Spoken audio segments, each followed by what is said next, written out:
Bismillahirrahmanirrahim. Nahmaduhu wa nusalli wa nusallim ala rasulil karim wa ala alihi wa ashabihi ajma'in, amma ba'd.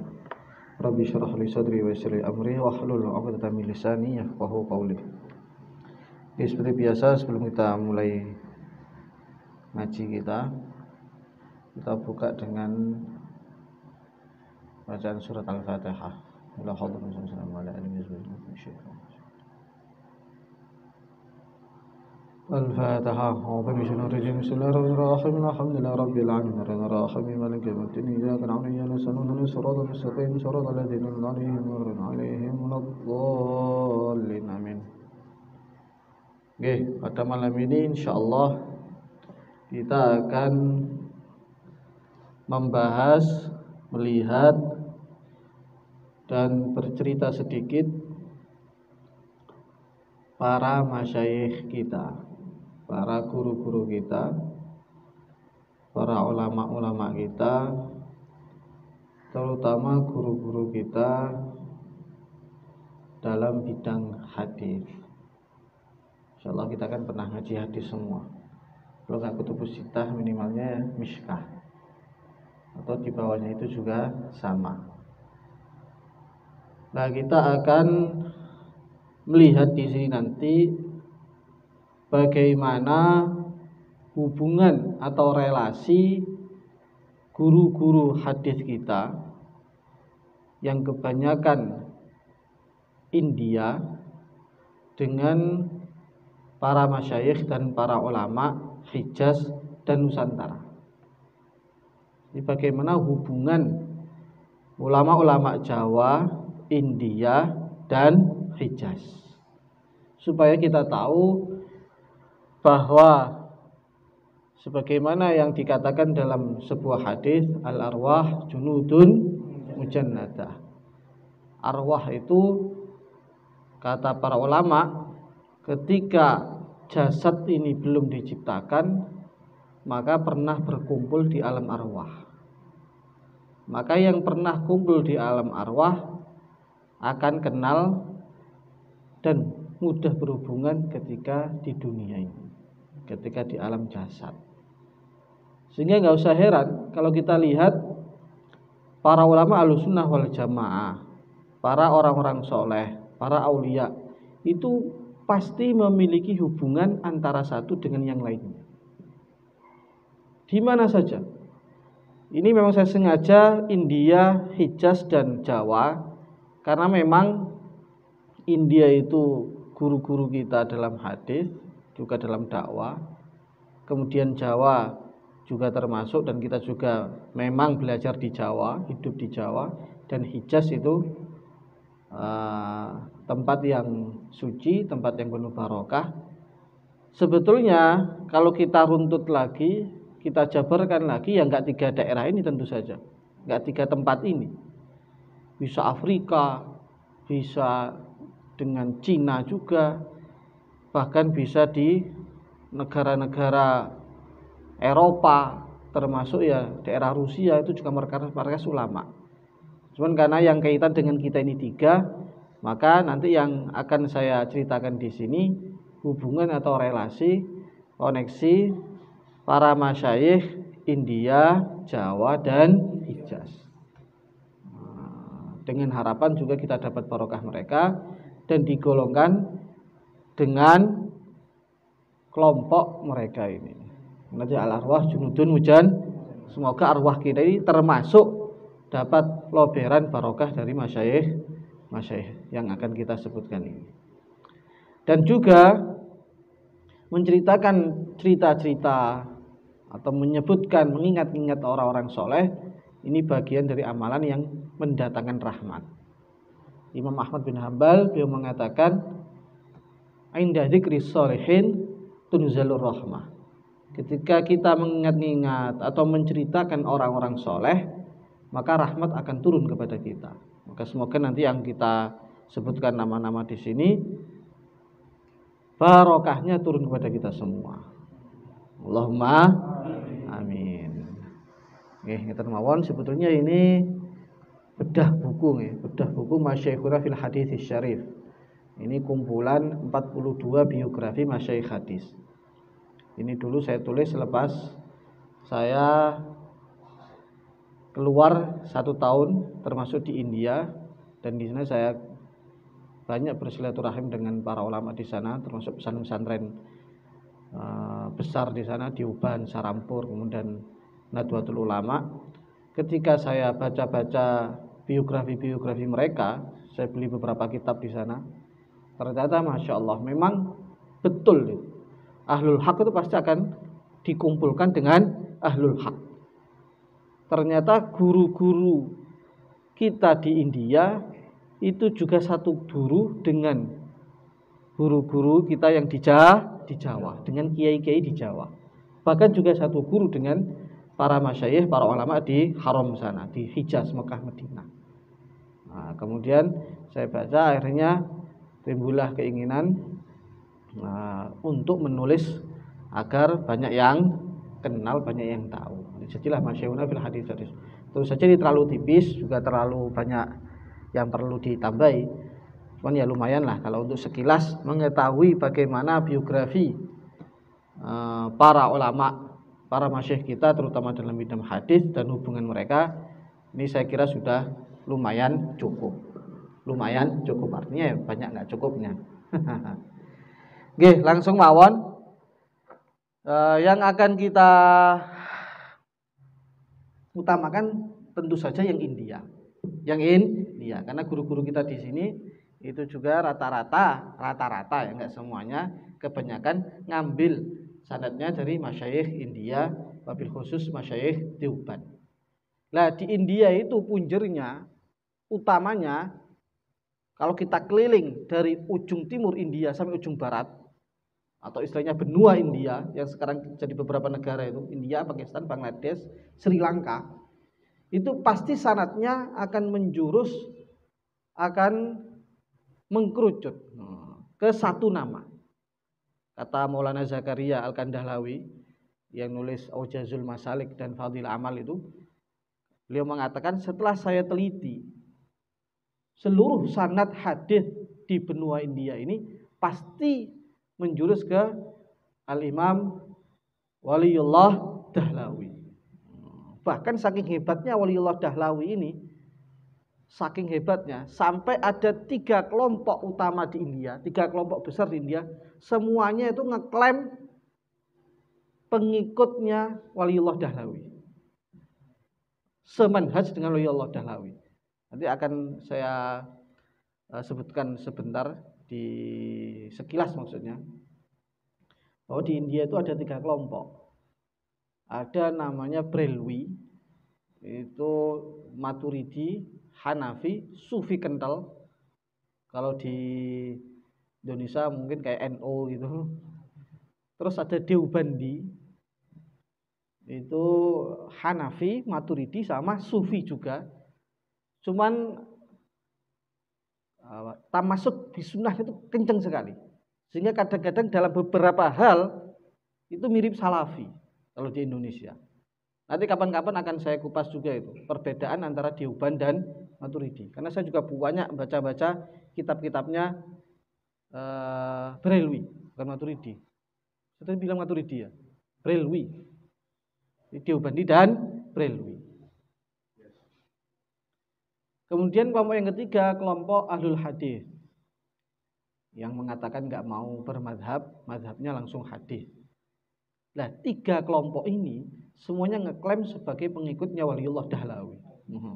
Bahkan aslinya adalah satu lagi, orang liberal. Coba kalau nanti kalian baca itu sejarah liberalisasi Islam, engkau pasti pertama kali tokoh liberal dalam Islam Dahlawi. Dahlawi ya maksudnya ini Waliullah Dahlawi. Tentu saja ini keliru. Dan mengenai pendapat yang tahqiq mengenai apa manhaj beliau, itu sebagaimana yang ditulis oleh salah seorang peneliti India bermadzhab Syafi'i, dulu ngajar di Stai Syafi'i Cianjur, namanya Dr. Abdul Nasir Malibari. Di situ beliau menulis dalam kitab taklek beliau, Iqdul Jid namanya. Kitabnya Waliullah Dahlawi ditahqiq dan ditaklek oleh Abdul Nasir Malibari.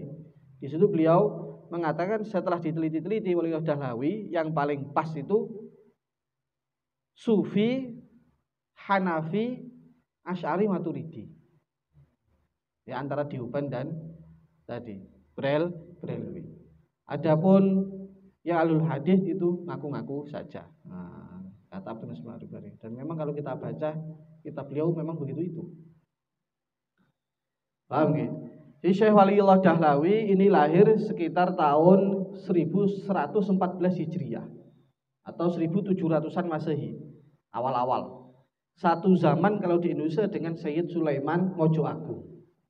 Ini sezaman. Hanya selesai berapa tahun gitu saja. Sezaman dengan Sayyid Sulaiman Mojo Agung. Lah Syekh Waliullah Dahlawi nama aslinya Ahmad bin Abdurrahim. Ahmad bin Abdurrahim. Di India itu ada 3 nama besar yang diawali dengan Ahmad. Yang pertama Ahmad bin Abdul Ahad, yang sering kita sebut, sering diceritakan dulu Romeo Zeron, namanya Imam Ahmad Al-Faruqi As-Sirhindi. Nah, dulu dia kan sering Imam Faruqi atau Imam Sirhindi. Itu yang dimaksud Ahmad bin Abdul Ahad, salah satu tokoh Torekoh Naqsyabandi Khalidiyah Al-Mujaddidiyah. Kemudian yang kedua Ahmad bin Abdurrahim, ini Syekh Waliullah Dahlawi. Kemudian yang ketiga Ahmad bin Irfan, salah satu tokoh pejuang di India. Ada yang mengatakan itu masih satu keluarga dengan Sayyid Abdul Hasan An-Nadwi. Ini 3 nama Ahmad yang terkenal di India. Cuman yang paling populer tadi Ahmad Al-Faruqi As-Sirhindi dengan Syekh Waliullah Dahlawi. Ahmad Al-Faruqi As-Sirhindi dengan Waliullah Dahlawi masih dulu Ahmad Al-Faruqi As-Sirhindi. Ahmad Al-Faruqi As-Sirhindi itu yang mendakwai itu Raja Mughal, Raja Jahangir, anaknya Jalaluddin Akbar, anaknya Raja Akbar. Raja Akbar kemudian punya anak Jahangir. Nah, itu yang mendakwai Syekh Ahmad Al-Faruqi. Kemudian turun lagi Syah Jahan. Turun lagi punya putra lagi yang terkenal, salah satu sultan yang Masya Allah ngalimnya, Masya Allah solehnya, namanya sinten? Nah, Aurangzeb Alamgir. Jadi Aurangzeb Alamgir itu muridnya putranya Imam Al-Faruqi. Imam Al-Faruqi itu dakwanya mulai dari kakeknya Jahangir itu, yang tuh boleh minta karu-karuan itu. Bahkan kalau ya Jalaluddin Akbar itu sampai tingkatan kafir itu. Karena banyak pendapat-pendapatnya yang sampai keluar dari Islam. Ini bilang kafir bukan saya, tapi cicitnya tadi Aurangzeb tadi. Kalau juluki bapaknya itu Akfarul Kufur. Atau enggak Akfarul Kafirin, kafirin wong kafir. Lah, mulai didakwai Syekh Ahmad Al-Faruqi ketika zaman Jahangir. Jalan Akbar beliau gak menangi. Nah, kemudian sudah agak baik tuh Jahangir itu. Punya anak Syah Jahan, itu yang bangun Taj Mahal. Nah, cuman sudah agak-agak soleh lah. Tapi masih agak-agak itu terlalu bucin tadi. Puluhan ribu rakyatnya, puluhan ribu entah saiki yo miliar untuk membangun istana nggo makomi bojone. Lah, pas anaknya Syah Jahan namanya Alamgir, lah itu betul-betul soleh, yaitu didikannya putranya Syekh Ahmad Faruqi namanya Muhammad Maksum. Tapi beliau nggak didik langsung, melalui anaknya. Gurune Alamgir siapa? Muhammad Maksum. Tapi yang didik hariannya, yang diutus putra beliau namanya Syekh Muhammad Saifuddin. Ringkas cerita Alamgir akhirnya menjadi raja yang soleh, yang walim. Bahkan nek cara saiki mungkin badal toreko atau bahkan mursyidnya mungkin. Karena kalau di bukunya Syekh Abdul Hasan An-Nadwi itu tingkatannya istilahnya wis lulus toreko Naqsyabandi Mujaddidi itu. Lah, kemudian beliau waktu itu Syekh Imam Sultan Alamgir itu mengumpulkan para ulama untuk membuat satu kitab fikih. berapa puluh jilid gitu. Beliau mengumpulkan 40 ulama untuk membuat kitab fikih kumpulan fatwa yang nantinya namanya Fatawa Alamgiriyah atau Fatawa Hindiyah. Nah, ketuanya itu namanya Syekh Abdurrahim Dahlawi.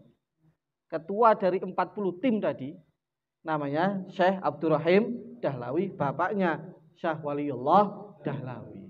Nah, nanti setelah nulis yang nasih sultannya sendiri. Jadi musohehnya itu sultannya, saking ngalime. Paham nggih?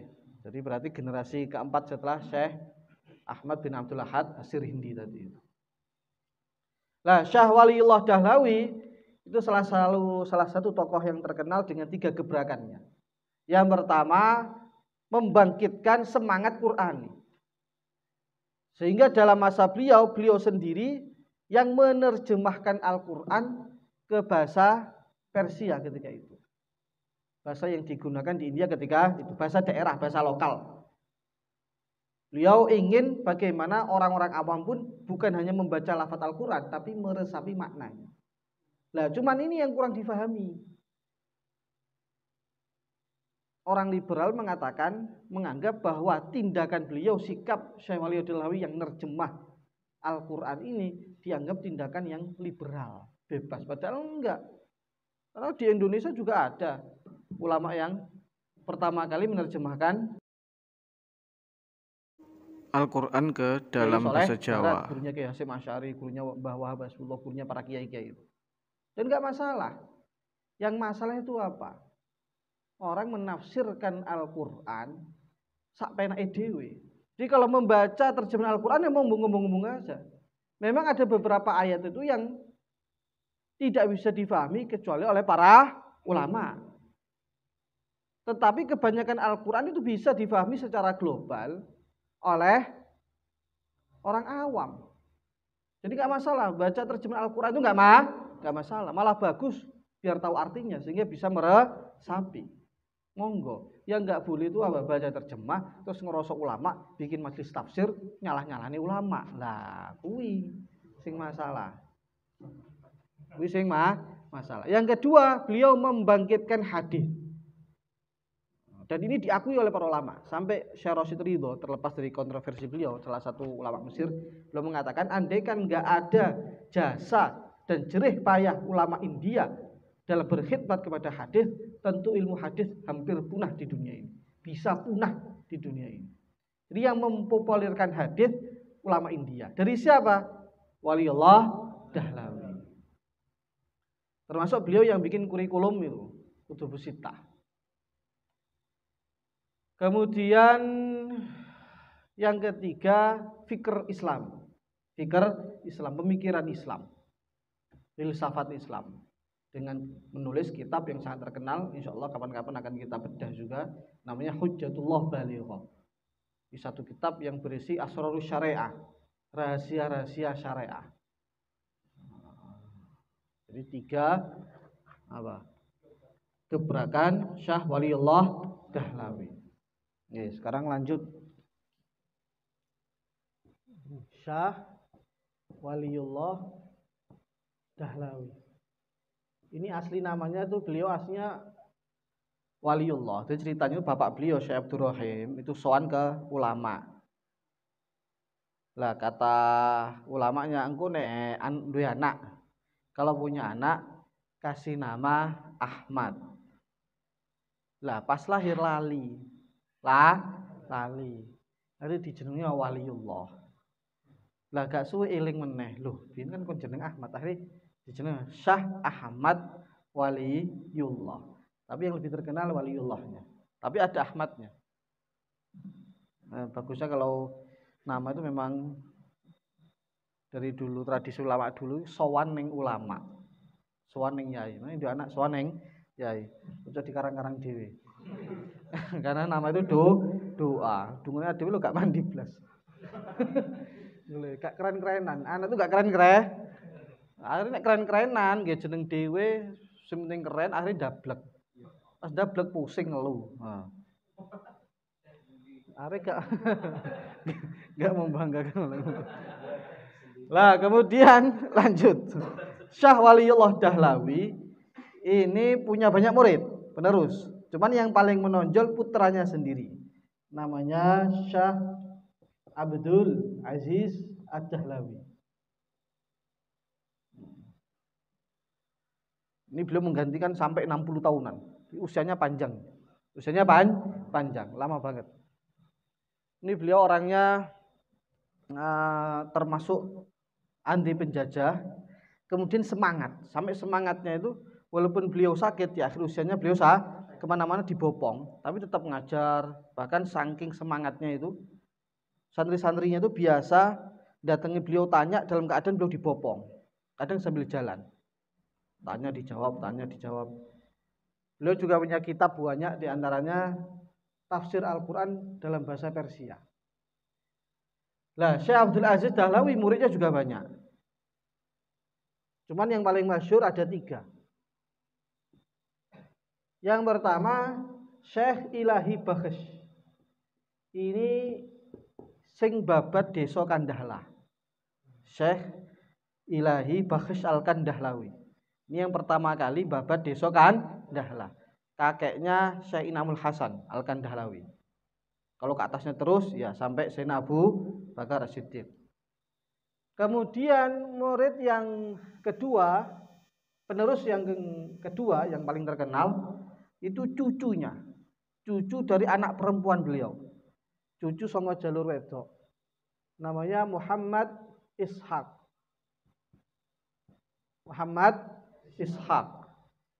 Ad-Dahlawi. Kemudian yang ketiga namanya Alur Rasul. Nah, nanti Alur Rasul inilah yang menurunkan Syekh Ahmad Ridho Khan, pendiri kelompok Brelwi. Ini orang yang ngaupalim tenan. Bahkan beliau itu usia 10 tahun sudah nulis syarah nahwu. Wis nulis nahwu usia 10, bayangno. Ini 20 tahun maca nahwu sik bulet. Iki wis nulis nahwu. Ini cara saiki nulis 7 tahapan. Kelas 5 MI. Cak Wardas ngalim, karyanya 1000-an. Makanya jangan macam-macam. Kadang-kadang itu teman-teman kita terutama alumni Pakistan ono Brelwi penyembah kuburan, syirik lo ngawur. Ini Syekh Yasin Padang dalam kitab beliau Ilamul Qasiwadani itu, kalau muji Syekh Ahmad Ridho Khan itu 1 halaman. Sohibul Ta'alif An-Nafi'ah Al-Alim Alama Al-Imam Syekh Ahmad Ridho Khan. Nanti akan kita bahas dalam tadi itu kapan-kapan masalah Dioban dan Brelwi. Ringkisnya Brelwi dari sini. Kemudian Muhammad Ishaq nanti punya murid banyak. Yang terkenal 2. Ada Nazir Husain. Kemudian ada Abdul Ghani Dahlawi. Nazir Husain ini nanti yang menurunkan Ahlul Hadis di India. Beliau punya murid namanya Abdurrahman Mubarakfuri. Ayo, pernah krungu enggak? Nah, iki akeh sing duwe kitabe. Ini yang nulis Tuhfatul Ahwadi Syarah Tirmidzi. Ini Ahlul Hadis enggak bermadhab. Akidahnya agak ke Wahabi. Cuman Ahlul Hadis yang di India agak beda dengan Salafi di Indonesia. Mereka lebih mirip ke mazhab Syafi'i. Pakai bismillah gitu. Lah Abdurrahman Mubarak ini yang nyusun Tuhfatul Ahwadi. Jadi Ahlul Hadis. Kemudian yang kedua yang paling terkenal Syekh Abdul Ghani Ad-Dahlawi. Nah, ini nanti yang jadi punjer atau jadi penghubung antara ulama India, Nusantara dan Hijaz ya ini. Ini orang luar biasa ini. Ini beliau ini cicitnya Syekh Ahmad Al-Faruqi. As-Sirindi. Yang barusan kita ceritakan tadi. Nah, Syekh Abdul Ghani banyak muridnya dan rata-rata jadi orang besar. Di antaranya India dulu. Karena muridnya di mana-mana ini, dari mana-mana. India, yo Mekah, yo Jawa. Syekh Abdul Muhsin Ad-Dahlawi. Beliau orang New Delhi, orang India, orang Delhi, kemudian hijrah ke Mekah, kemudian ke Madinah. Di antara muridnya yang India dulu ya, Muhammad Qasim An-Nadwi. Muhammad Qasim An-Nadwi. Ini pendiri Darul Ulum Deoband. Pendiri Darul Ulum Deoband, pondok paling besar di India dan paling barokah yang sudah mengeluarkan ribuan ulama yang nggak bisa dihitung.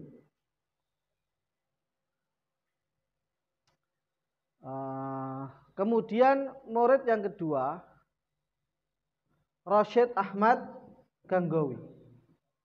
Rasyid Ahmad Gangowi, seorang tokoh muhadits, juga tokoh torekoh, 4 torekoh, Naqsyabandi, kemudian Qadiri, Syahrawardi, dan Justi. Rasyid Ahmad Gangowi ini gurunya siapa? Maulana Ilyas. Maulana Ilyas Al-Kandahlawi, pendiri Jamaah Tabligh.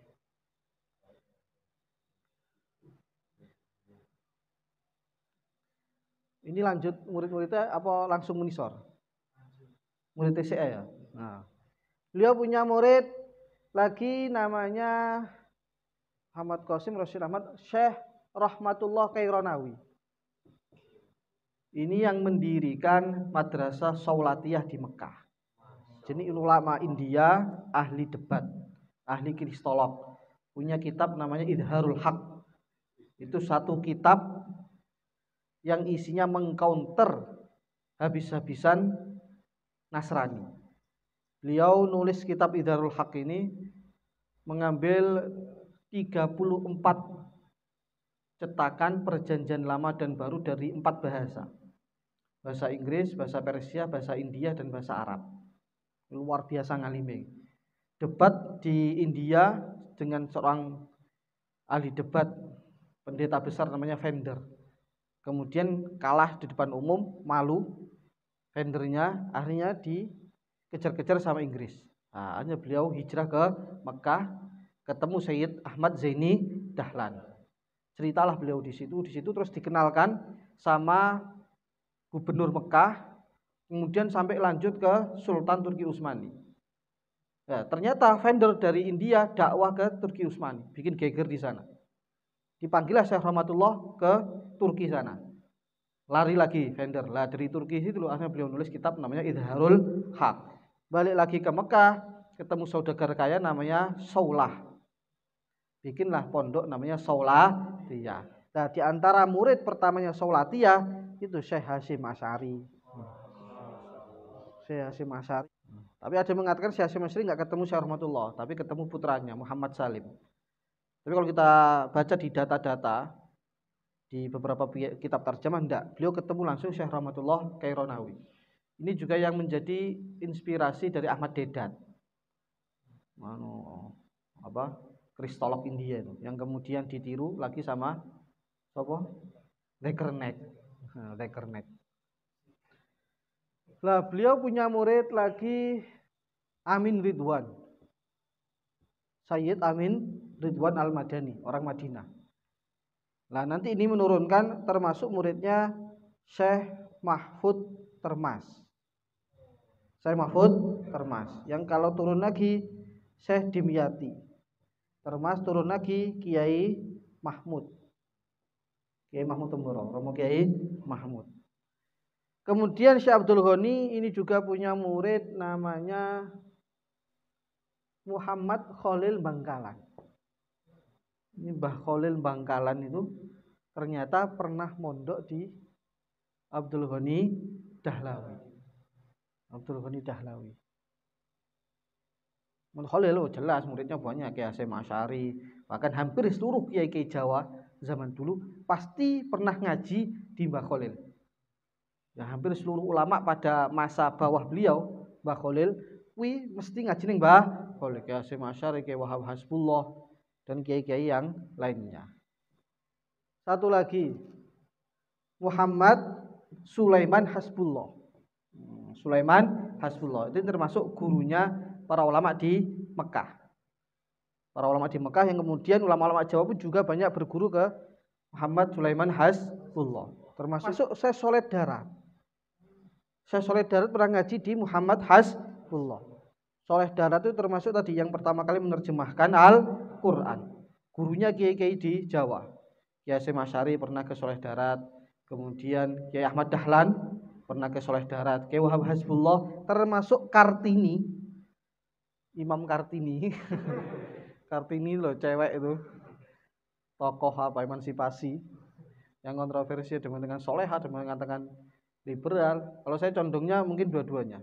Mungkin awal-awal begitu itu akrab dengan Belanda, kemudian kenal kiai jadi solihah. Nah, itu namanya Syekh Soleh Darat. Makamnya di Semarang Kota. Itu maha gurunya orang-orang Jawa. Kemudian Amin Ridwan itu punya murid juga namanya Syekh Umar Hamdan. Nah, ini juga termasuk gurunya para kiai di Jawa yang pernah ke Mekah. Banyak itu Syekh Umar Hamdan. Termasuk muridnya ya Syekh Yasin Padang itu pernah ke Syekh Umar Hamdan. Kemudian Syed Alawi Al-Maliki juga pernah ke Umar Hamdan. Pokoknya yang satu lah. Yang satu generasi. Kakek saya juga pernah ngaji ke Syekh Umar Hamdan, ngaji Bukhari. Yai Muhaid Nginden itu. Nah, kemudian lanjut lagi Muhammad Qasim. Muhammad Qasim muridnya yang paling terkenal namanya Mahmudul Hasan. Mahmudul Hasan yang julukannya Syekhul Hindi. Guru besar India. Di mana-mana hidupnya, beliau komandan perang. Komandan revolusi India. Ke sana, lari ke sana, bikin pemberontakan di sana, perang ke sana. Tapi anehnya punya kitab namanya Fatwa Mahmudiyah, puluhan jilid. Kok iso-isoe perang karo nulis. Nah, Mahmudul Hasan muridnya banyak, cuman yang terkenal ada 3. Yang pertama Husain Ahmad Madani. Nanti punya murid diantaranya Syekh Yasin Padang. Syekh Yasin Padang tuh pernah ngaji sama Sayyid Husain Ahmad Madani di Madinah. Termasuk muridnya Abdul Hasan Nadwi. Gurunya Kiai Fatah. Kemudian Syekh Mahmud juga punya murid namanya Syekh Anwar Al-Kashmiri yang nyusun Faidul Bari itu, syarah Bukhari yang terkenal. Orang Kashmir. Nah, Syekh Anwar punya murid namanya Yusuf Al-Binuri. Pendiri Binuri Town itu. Yusuf Al-Binuri yang ngarang Ma'arifus Sunan, syarah Tirmidzi. Tapi enggak terkenal, yang terkenal malah yang Alul Hadis ini. Yusuf Binuri punya murid namanya di antara Syekh Anwar Badakhshani. Gurunya Kiai Fatah. Yang pernah beliau ceritakan kalau masuk kelas beliau yang nata-nata meja sendiri, yang bagian bersih-bersih itu beliau, bukan muridnya. Saking rajinnya gurunya. Jangan sudah dulu, saking parahnya muridnya enggak, saking rajinnya gurunya. Termasuk muridnya Syekh Yusuf Binuri itu Dr. Iskandar yang dulu pernah ke Temboro. Gurunya Kiai Ubaidillah. Termasuk yang pernah ngaji ke Sayyid Yusuf Binuri itu Sayyid Muhammad Alawi Al-Maliki. Gurunya Kiai Uzairon Taifur Abdillah. Kemudian Mahmudul Hasan ini, Syekhul Hind ini punya murid juga yang terkenal namanya Ibrahim Balyawi. Di antara muridnya Syekh Ilyas Berbangkawi yang baru wafat kemarin. Ya, gurunya guru kita, dan sebagian santri alhamdulillah dapat ijazah. Mau sing telat-telat gak merono ya wis. Ini tinggi sekali sanatnya berarti. Jadi santri dhuwur banget. Syekh Ilyas Berbangkawi memang sepuh, memang usianya kan kemarin hampir 100 tuh. Syekh Ilyas, kemudian Syekh Ibrahim Balyawi, langsung Mahmudul Hasan, langsung Muhammad Qasim Nanutwi. Kemudian Rasyid Ahmad Ganggowi punya murid diantaranya Maulana Ilyas. Punya murid juga diantaranya siapa? Syekh Zakaria Al-Kandahlawi. Syekh Zakaria punya murid lagi namanya Sayyid Muhammad. Muhammad itu diantara gurunya adalah Syekh Zakaria Al-Kandahlawi. Kemudian ada lagi muridnya Syekh Abdul Ghani. Ketinggalan nih. Siapa? Syekh Khalil Ahmad Sarampuri. Penyusun Badlul Wajhud Syarah Abu Dawud. Syekhul Ahmad, muridnya Syekh Zakaria Al-Kandahlawi dan termasuk Syekh Maulana Ilyas Al-Kandahlawi. Nah, Abdurrahman ini juga punya murid. Siapa? Sayyid Abdul Hasan Nadwi. Nah, jadi kita tuh juga punya sanad ke Ahlul Hadis itu. Jadi nek kowe rada gak bermadzhab jenenge ning anu nih jalure ya nek. Jalure enek jalure. Paham nggih? Kiai Mahmud ada, Kiai Zeron ada, Kiai Fatah ada, semuanya ada. Kemudian ulama-ulama Jawa juga ada semuanya. Amin Ridwan juga punya murid ulama yang terkenal, namanya Sayyid Salim bin Hafid, kakeknya bin Umar. Habib Umar bin Muhammad bin Salim bin Hafid bin Syekh Abu Bakar. Muridnya Sayyid Amin Ridwan. Nah, kalau kita lihat ini tadi al-arwah junudun mujannadah. Bahkan ini kalau kita lihat ternyata juga masih ada hubungannya dengan Syekh Ahmad Al-Faruqi, guru Torekoh kita, Naqsyabandi Mujaddadiyah atau Mujaddidiyah. Bahkan bapak beliau namanya Syekh Abu Sa'id Ad-Dahlawi. Ini juga muridnya Syekh Abdul Aziz Dahlawi. Jadi di antara muridnya Syekh Abdul Aziz Dahlawi namanya Syekh Abu Sa'id. Ayahnya Syekh Abdul Ghani. Jadi Abdul Ghani sanadnya banyak. Memang kadang ulama itu rata-rata gurunya banyak. Punya sanad ke Muhammad Ishaq, juga punya sanad melalui ayah beliau Syekh Abu Sa'id langsung ke Syekh Abdul Aziz Dahlawi. Paham nggih? Jadi semoga saja kita termasuk nyantol-nyantol di sini. Amin. Walaupun ngaji cuma sebulan 2 bulan, apalagi bertahun-tahun, ya ada sambungannya, ada sambungannya. Dan sebetulnya kalau kita Fatihahnya kuat, hubungan kuat, mestinya ya agak niru-niru dikit-dikit. Minimalnya kalau nggak niru semua ya ada bagian-bagiannya lah. Contohnya Mama Mahmudullah Hasan nih, penulis juga mujahid komandan. Nah, setidaknya ya jadi komandan. Tapi cuma komandan tok, ya karo ngaji. Nek kepengin jadi kristolog ada Syekh Rahmatullah Kaironawi.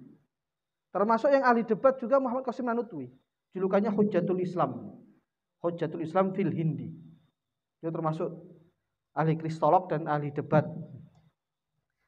Yang counter liberal juga ada. Siapa? Syekh Yusuf Banuri. Ini beliau sezaman sama Fadlur Rahman. Yang punya murid liberal juga, namanya Harun Nasution. Tokoh liberal pertama yang paling sepuh di Indonesia. Sanadnya itu apa? Harun Nasution, Fadlur Rahman. Ada sanadnya juga orang sesat itu.